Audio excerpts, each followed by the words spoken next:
Jamie from Tabletop Vibes here. Hope you're doing well. Hope you're living the dream. I want to do a little something different today. I know at Tabletop Vibes here, we normally talk about, the latest crowdfunding, whether it's Kickstarter or GameFound. I want to talk to you about a game that is pretty available right now, and it's been one of my top 5 games for the longest time. First and foremost, I am a big Lord of the Rings fan. So you probably can guess which game I'm going to refer to, and it is War of the Ring 2nd Edition. I saw this game a while back, and it scared me. It's big, huge, bunch of dudes on the map. I heard the rules were intense, and it's always sat, at the local game store, and I always go, man, I really wish I could get it, but intimidating. I want to clarify, it's not intimidating. It's really not that bad. You got to give it a go. So what I want to do today is just talk about it, see if it still piques your interest. I'm not going to go heavy in the rules on this.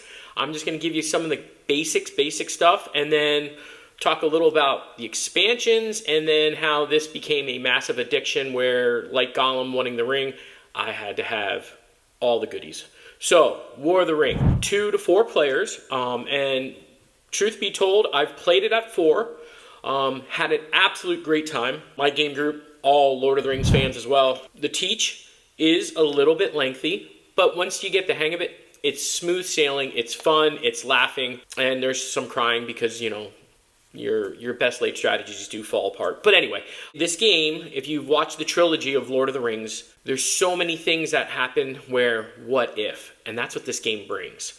If you remember the movies and how Gandalf fights the Balrog, and the Balrog, and he defeats the Balrog and comes back as Gandalf the White. Well, what if they all escaped the Balrog? What if they didn't, what if that didn't happen? Could that have swayed things differently? And that's what this game brings. It brings a whole bunch of what ifs. Maybe the Shadow Army doesn't attack Minas Tirith. Maybe they don't even go after Helm's Deep. Maybe they go after the Shire. All possible in this game, depending on what you really want to do.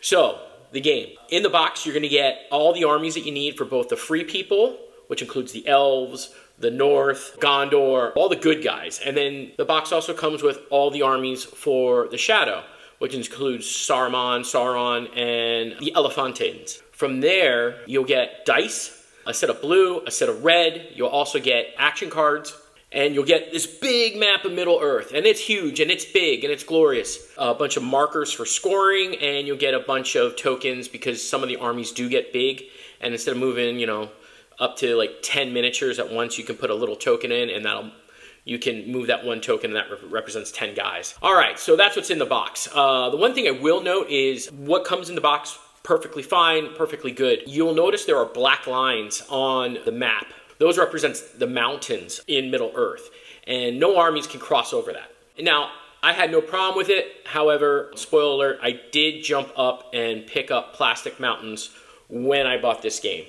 And I'm going to drop a plug-in from where I started and where I went to here at the end of the video. So if you're interested in seeing what upgrades you can do with this, I got you covered. You get to see what I have. So back to the game. Here's the basic rules. It's a dice game. So on your turn, you're going to roll dice. Shadow Army will roll dice as well as the free people at the same time. What shows up on the dice is what you can do. So there's iconography on the dice, and the game comes with a great cheat sheet to figure out what symbols mean. And you pick it up. There's only 6 sides to the dice. From there, you take turns back and forth of moving or recruiting or playing a card from your hand. And you go back and forth until the end of the round. To win the game, so pretty easy, just like in the movies, Frodo has to make it all the way to Mount Doom and slam dunk the ring into the lava. The other way to win is if the Free People's Army can get 4 victory points. And victory points comes from your big strongholds, such as Helm's Deep, Minas Tirith, the Shire, all the Elven citadels, all those places. If you can take some of Sauron's or Saruman's stuff, the Free Peoples can gain victory points as well. It is a tough sled to climb. And I'll explain why in here in a minute. The Shadow Army, the one way they can win is by corrupting Frodo and Sam on their journey to get the ring to Mount Doom. The other way they can win is through victory points. They only need, I believe it's 10 victory points to win the game. Reason why it's tough, the Shadow Army has armies of unlimited resources. So as some die off, they can instantly backlog in. So they're constantly just throwing bodies against the walls to attack you. Or the free people, if your armies start to die off, they're out of the game. So the armies for the free people are going to be limited. So if your armies are dying, sooner or later you're going to run out of people to defend. So that's really basically the gist of the game. Now there's strategies, whether you're at peace or war. It's not too complicated. I would highly suggest picking up this game. Keep in mind, this game's been out for a while. It's on its 2nd edition. I could not get it off the table. We've played it so many times. Winning, losing, it's like watching the movies, but you're directing. So you can make things happen that never happened in the movies, and it's a really, really neat thing to see. Let's start off with the expansions. The first one I recommend getting into is going to be the Lords of Middle-earth. This brings in Galadriel, this brings in Elrond, some extra dice, and there's some extra figures. That's for the good guys. For the bad guys, you got the Balrog. That's right, the guy from the Mines of Moria. The Balrog is now a figure that you can bring out and play.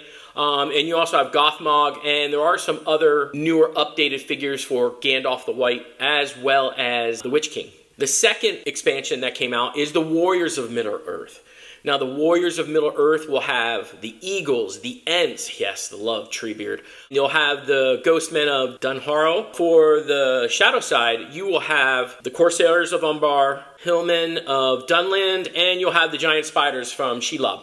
All these mini armies, if you will, manipulate the board in different ways. It's fun, it's exciting, it brings more options, okay? And also changes the movie, as we talked about. This has a bunch of middies, this Warriors of Middle-earth, and it's neat. It's really exciting to play with them because it adds more to the game. And then finally, the newest one is called the Kings of Middle-earth. Kings of Middle-earth bring in Dane Ironfoot, Thranduil, Denethor, and some chieftains for the Shadow side. Theoden is also in this one. So you had Theoden, who in the movies was corrupt in the beginning until Gandalf rolls in and frees him up, right? Well, what if he stays corrupted? What if Denethor, instead of eating his tomatoes and having one of the hobbits sing him a song, what if he was like, no, we got to do something, let's fight back, and they were able to fend off the Shadow Army?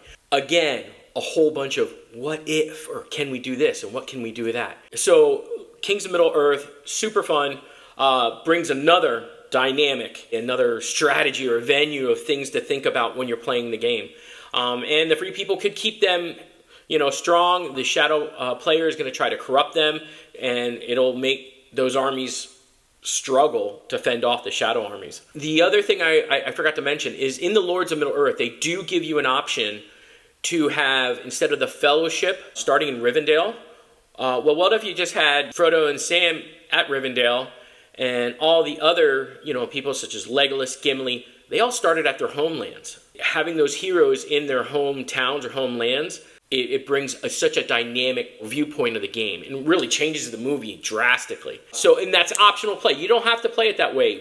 My group has talked about it. We haven't done it yet because we try to initiate the expansions slowly, and instead of jumping in, headfirst into the expansion world, we sort of wade into the waters, if you will. So we brought out each one separately, and now we're starting to combine them. So far, for me, I feel like every time I bring a new expansion, I lose, but I did win recently with the Lords. So with this game, there are some amazing, I'll say, side purchases you can do.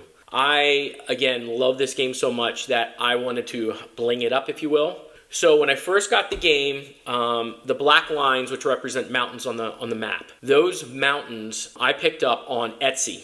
It was Board Game Garage.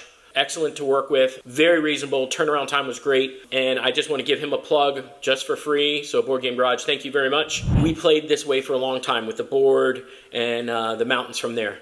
We continued to play, and I wanted the bigger map. So Ares does make a board game map, but I wanted something different and something unique.